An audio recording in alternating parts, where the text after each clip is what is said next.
안녕하세요. 오늘도 사연살롱을 찾아주셔서 감사합니다. 저는 40대 초반의 전업주부입니다. 남편과는 초등학교 동창이었고 20대 중반에 동창 모임에 나가서 재회한 뒤 사귀게 되어 결혼까지 하게 되었어요. 남편 직업은 공무원이고 성격은 가정적이며 다정다감한 성품을 지닌 사람이에요. 초등학교 때는 친하지도 않았고 서로 존재 자체도 잘 몰랐었는데 인연이 되려고 그랬는지 성인이 돼서 다시 만나게 됐을 땐 그렇게 많은 친구들 속에서 서로가 딱 알아보고 첫눈에 호감을 갖게 되었어요. 신기하게도 취미나 관심사, 식성까지도 비슷하고 소소한 것 하나까지도 통하는 게 많더라고요. 저는 등산이랑 수영을 좋아하는데 남편도 등산과 수영을 즐겨했고 저랑 남편 다 해산물을 전혀 못 먹는 것도 꼭 닮았어요. 연애할 때는 그저 무작정 손잡고 걷다 보이는 카페에 들어가서 3시간씩 책만 읽고 나와도 너무너무 행복한 시절이었어요. 둘 다 말수도 적고 내성적인 편인데도 특별한 이벤트 없어도 만남 자체로 시간 가는 줄 모르겠더라고요. 만나면 만날수록 알면 알아갈수록 참 좋은 사람이구나 싶고 믿음을 주는 남자예요. 결혼한 지 10년도 넘은 지금까지도 한결같은 모습을 보여주고 저를 먼저 배려해주는 모습에 늘 감동받고 있답니다. 정말 인연이란 게 있는 거구나 하면서 하루하루 행복한 결혼 생활을 이어가고 있어요. 자식은 미나라는 딸이 하나 있는데 제 자식이라서가 아니라 정말 착하고 예쁜 아이예요. 얼굴도 예쁘고 마음씨는 더더욱 예쁘답니다. 이제 중학교 2학년인데 지인들 얘기 들으면 다른 집 아이들은 부모 속 꽤나 썩이는 사춘기 시기인데도 우리 딸은 전혀 그런 거 없이 무난한 청소년기를 보내고 있어요. 공부도 늘 상위권을 유지하고 있고 재능도 많아서 피아노, 바이올린, 악기 연주도 수준급에 그림도 잘 그리고 발레까지도 못하는 게 없네요. 가끔 내가 정말 저렇게 예쁘고 착하고 재능 있는 아이를 낳은 게 맞나 싶게 우수한 아이예요. 또래 친구들과의 관계도 원만하고 어른 공경할 줄 알고 늘 엄마 기분을 살피고 살갑게 대하는 효녀이기도 하고요. 쓰다 보니 자랑처럼 되었네요. 여튼 이런 딸이 저에겐 세상 전부를 줘도 안 바꿀 귀하고 소중한 존재예요. 남편과의 사이도 좋고 이렇게 예쁜 딸도 있어서 행복한 삶을 살고 있지만 이런 저희 딸에게 상처를 주고 마음을 아프게 하는 사람이 있어서 제 마음은 더 찢어지는 일이 있어요. 하루 이틀도 아니고 우리 딸 태어날 때부터 지금까지 계속 반복되는 만행에 너무너무 속상하고 화가 나요. 그 사람은 바로 시어머니예요. 여기서 저희 시댁에 대한 설명을 드려볼게요. 시아버님은 남편 태어나고 얼마 후에 사고로 일찍 돌아가셨고 남편은 일란성 쌍둥이 중 형인데 저희 남편 형제 위로 10살이나 차이가 나는 누나가 한 명 있어요. 그러니까 남편 형제 관계가 쌍둥이 남동생과 누나까지 2남 1녀인 거죠. 그 시절엔 다 그랬다지만 지금 시어머니의 시어머니가 유독 아들 타령을 심하게 하셨는데 웬일인지 자꾸 유산을 하고 아이가 잘 들어서지 않아 구박을 많이 받고 사셨다고 남편에게 들었어요. 그러다 어렵고 힘들게 첫 아이를 출산했는데 그게 딸인 저희 형님이어서 구박이 더 심해졌다고 해요. 시어머니에게 받은 그 화가 고스란히 애꿎은 저희 형님한테 다 표출됐고요. 그 이후 저희 남편 쌍둥이를 낳기 전 10년 동안 아들을 낳기 위해 갖은 애를 다 쓰고 어렵사리 남편 형제를 낳게 되었다고 들었어요. 남편한테 들어보니 정말 기가 차더라고요. 불쌍한 우리 형님은 태어날 때부터 아예 인간 대접도 못 받고 컸대요. 여자가 무슨 공부냐며 학교도 안 보내주고 옷도 어디서 주워다가 남 입던 허름한 옷만 입히고 거의 종부리듯이 집안일만 시키면서 결혼도 일찍이 형님 맘에 들지도 않는 사람이랑 시켜버렸고요. 형님이 어렸을 때부터 귀에 딱지가 않게 듣던 말이 아휴 저게 재수없게 여자로 태어나가지고 우리 집안에 되는 일이 하나도 없어. 민폐덩어리, 재수덩어리, 천덕꾸러기, 바보 멍청이 이런 식으로 자존감을 깎는 폭언이었고 그런 소리를 듣고 형님이 흐느껴 울고 있으면 어디서 재수없게 여자가 울고 앉았어. 재수없으니까 울려거든. 이 집에서 썩 나가서 다시 들어오지도 마. 늘 이런 식으로 대하는 데다 아직 어려서 집안일이 좀 서툴면 역시 계집애가 손도 느리고 멍청하게 짝이 없네. 저런 걸 어디다 써. 남을 줘도 안 데려갈 것 같으니라고. 그 어리고 여린 아이한테 이런 식의 막말은 일상 다반사였다네요. 전 들어도 믿기질 않더라고요. 정말 충격적이었고 차라리 제발 사실이 아니길 바랬어요. 아무리 옛날 사람들이고 무식해도 그렇지 어떻게 그럴 수가 있을까요? 이건 엄연한 아동학대 아닌가요? 어디서 데려온 것도 아니고 자기 배 아파 낳은 첫 아이를 단지 딸이라는 이유로요. 데려왔다 해도 낳은 정보단 기른 정이라는데 저럴 수 없겠다는 생각이 들었어요. 그리고 시어머니 자신도 여자면서 어떻게 그럴 수가 있는 건지 아무리 그럴 수밖에 없는 환경이었다고 해도 정말 이건 해도 너무했다는 생각이 들더라고요. 그래도 우리 남편은 누나를 위로해주고 안쓰러워했는데 시동생은 아랑곳 않고 전혀 측은하게 생각하지도 않았대요. 지금 행동하는 꼬라지를 보면 그러고도 남았을 것 같더라고요. 어떻게 쌍둥이 형제가 그렇게 다를 수가 있는 건지 새삼 놀라고 있답니다. 그리고 무슨 이런 집안이 다 있나 싶어요. 이런 얘기도 다 결혼하고 나서 남편한테 차차 들었던 거지 결혼하기 전엔 전혀 꿈에도 몰랐던 얘기예요. 어쩐지 결혼 전에 몇 번 만나본 형님은 유독 어둡고 기운도 없어 보이고 슬퍼 보이더라고요. 그래서 항상 의아했는데 나중에 사정을 듣고 보니 절로 이해가 되었어요. 같은 여자로서 정말 너무 가엾고 불쌍해서 제가 다 눈물이 나더라고요. 시댁 분위기가 늘 이런 식이다 보니 눈에 넣어도 안 아플 저희 딸도 시어머니에겐 그저 하찮고 쓸모없는 계집애 취급을 받았어요. 정말 우리 딸이 그간 당했던 부당한 일들을 쓰려 하니 피가 거꾸로 쏘는 것 같네요. 저희 결혼 2년 뒤에 시동생네가 아이를 가진 채로 결혼을 했어요. 그래서 저희 딸이 태어나고 곧 동서네가 아들을 낳게 됐죠. 저희는 신혼생활을 좀 더 길게 갖고 싶어서 일부러 결혼 2년 후에 아이를 가졌거든요. 이때도 결혼했는데 빨리 아이를 낳지 않는다고 시어머니 성화가 장난이 아니었어요. 낳으려면 무조건 꼭 아들을 낳아야 한다고 귀에 못이 박히도록 얘기하고 부담을 줬어요. 그런데 저는 딸을 낳고 동서네는 아들을 낳았으니 나중 일은 불보듯 뻔하죠. 우리 딸은 안중에도 없고 동서네 아이만 애지중지하면서 당신 손에서 놓지를 않고 각별히 대하더라고요. 거기까지는 그럴 수 있다 쳐도 왜 우리 딸이랑 동서네 아이를 비교하며 상처를 주는지 정말 제가 너무 스트레스를 받아서 원형 탈모까지 왔었어요. 우리 미나는 한 번을 안아준 적도 없었고 생일을 챙겨준다거나 하는 건 당연히 없었죠. 용돈도 우리 미나 앞에서 보란 듯이 시동생네 아이 성준이만 줬어요. 정말 치사하고 어이없는 일 적자면 한도 끝도 없네요. 차라리 우리 딸이 할머니 너무하다며 화를 냈으면 좋았을 텐데 그 어린 게 할머니를 이해하더라고요. 그 시절에 사셨던 분들은 충분히 그러실 수 있다면서요. 제가 낳은 딸이지만 어찌나 대견하고 어른으로서 미안했는지 몰라요. 남편도 속상해하긴 마찬가지였지만 자기가 나선다고 평생 굳어진 시어머니 고집을 꺾을 수 있는 것도 아니라고 생각하면서 마음 한구석에선 어머니가 저렇게 될 수밖에 없었던 이유를 늘 측은하게 생각하고 있는 것 같더라고요. 저도 몇 번을 뚜껑이 열리고 열이 뻗쳐서 참을 수 없었던 적이 셀 수도 없지만 그냥 참고 넘기기를 반복해왔어요. 어떻게 생각하면 마음 한구석에선 어머님이 안 됐다고 느끼기도 했으니까요. 그런데 시어머니는 시동생네가 아들을 낳은 후부턴 갈수록 시동생과 저희 남편을 대놓고 차별하는 게 눈에 보였어요. 아직 걷지도 못하고 말도 못 알아듣는 성준에게 넌 우리 집 장손이야. 세상 보배를 다 갖다 줘도 난 절대 너랑은 못 바꾼다. 에이구 금쪽 같은 내 새끼.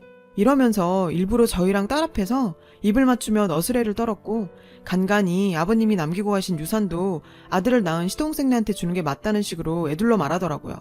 저희는 어차피 시댁 재산 얼마 되지도 않는 거 한 푼도 물려받을 생각 없었지만 매사에 아들을 낳은 건 잘한 일이고 딸을 낳은 건 천하의 후레자식이 된 듯한 반응에 늘 어이가 없었을 뿐이었어요.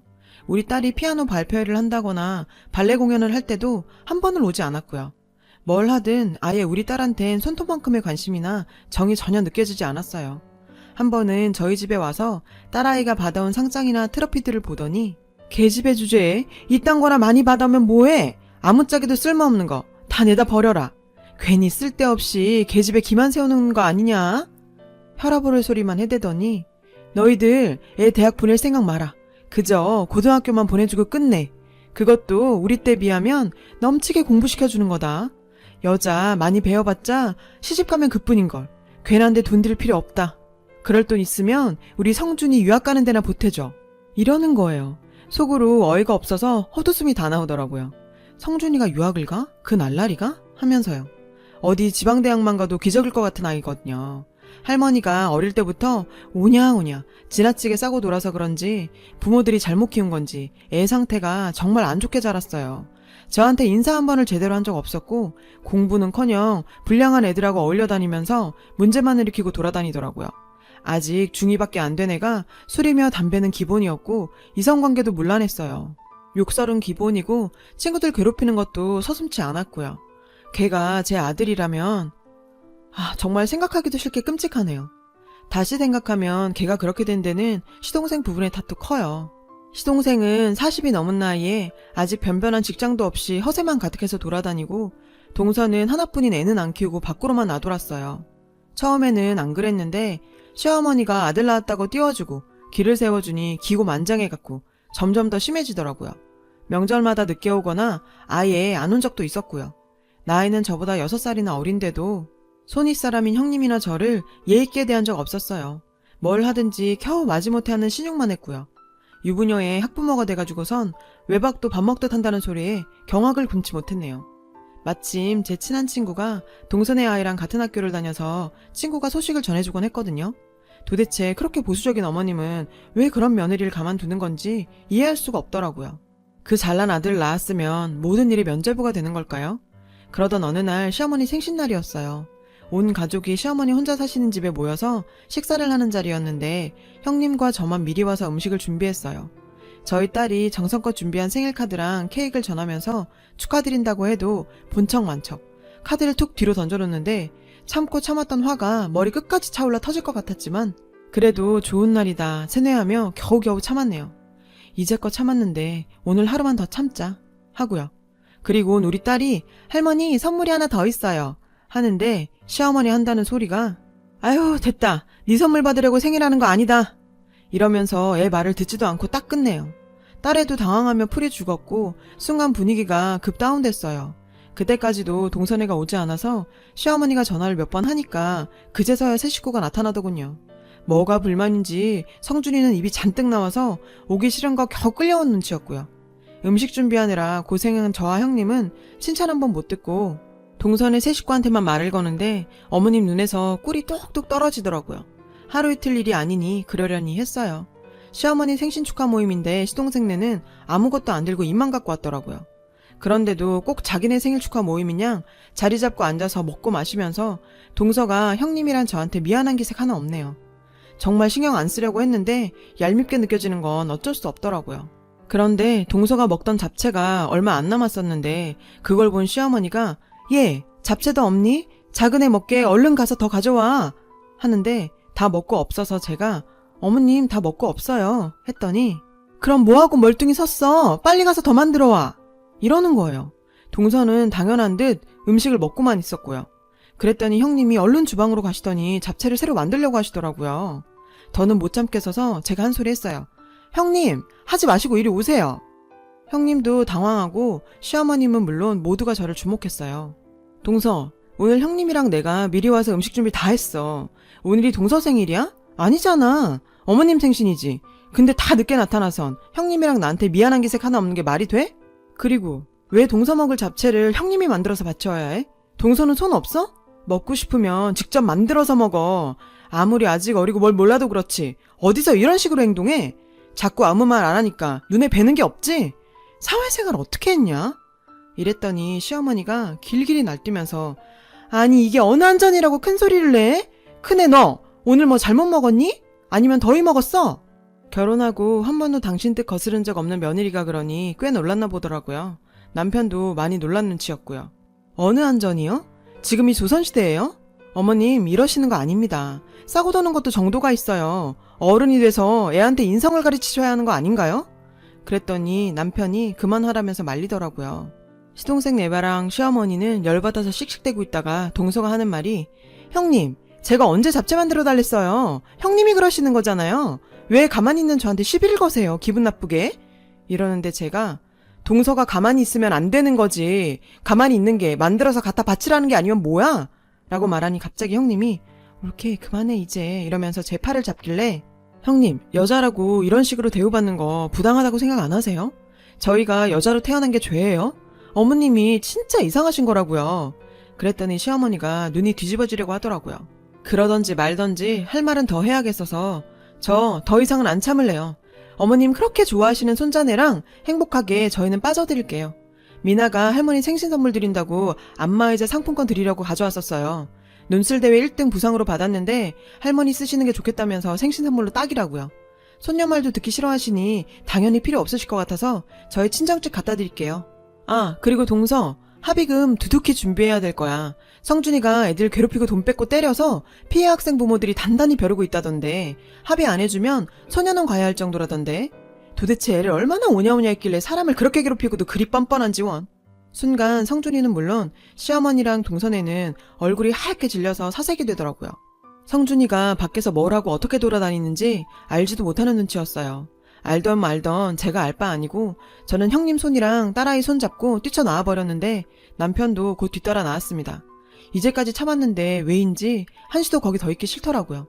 우리 집에 같이 와서 제가 형님을 꼭 안아줬습니다. 그랬더니 형님이 엉엉 울더라고요. 가녀린 어깨가 떨리는데 안아주는 것밖에는 제가 할 수 있는 유로가 별로 없더군요. 그리고 며칠의 시간이 흘렀어요. 어머님이 찾아왔더라고요. 아니나 다를까 성준이 합의금 문제였습니다. 형님네 갔다가 안 돼서 저희 집에 오셨다고요. 어머님이 어떻게 형님 집에 찾아갑니까? 자기가 딸한테 상처 준 게 얼만데 끝까지 저게 뭔지. 동서는 어쩌고 어머님이 이러고 다니세요? 물었더니 원래 그랬지만 자기 아들 문제인데도 그냥 될 대로 되라 하고 있답니다. 어머님, 이제 와서 이렇게 찾아와서 저한테 이러시는 거 정말 불편하네요. 게다가 상식적으로 지금 동서가 뛰어다녀도 부족한 거 아니에요? 그래요, 어머니. 금쪽 같은 손주 어떻게 크나 궁금하긴 하네요. 정말 미나한테 조금이라도 손녀대우 하셨다면 저 이런 생각은 안 했을 것 같아요. 어머님의 남아선호 사상을 이해할 수도 없었지만 참아보려고는 했죠. 근데 이제는 안 되겠어요. 어머님은 자신이 어떤 잘못을 했는지 어떤 실수를 반복했는지 모르시죠? 영원히 모르실 것 같네요. 그냥 돌아가세요. 도움드릴 능력도 안 되고요. 혹시 미나 아빠한테 어떻게 해볼 생각이면 꿈도 꾸지 마세요. 그런 말이 미나 아빠한테서 나오는 순간 저 이렇게 있진 않을 겁니다. 참 이걸 뻔뻔하다고 해야 하나 생각이 없다고 해야 하나요? 이런 사람들 옆에서 더 이상 상처받으면서 살고 싶지 않습니다. 앞으로 어머님과 동서네가 먼저 화해의 손길을 내밀기 전까진 전 절대 시댁에 가지 않을 거고요. 우리 미나도 상처받고 살 필요 없으니까요. 우리 딸을 위해서라도 앞으로 더 당당하게 할 말 하며 힘내서 더 행복하게 살아야겠어요. 여러분 사연 댓글에 응원과 현명한 조언 부탁드려요. 좋아요와 구독은 저에게 큰 힘이 됩니다. 오늘도 좋은 일 가득하세요.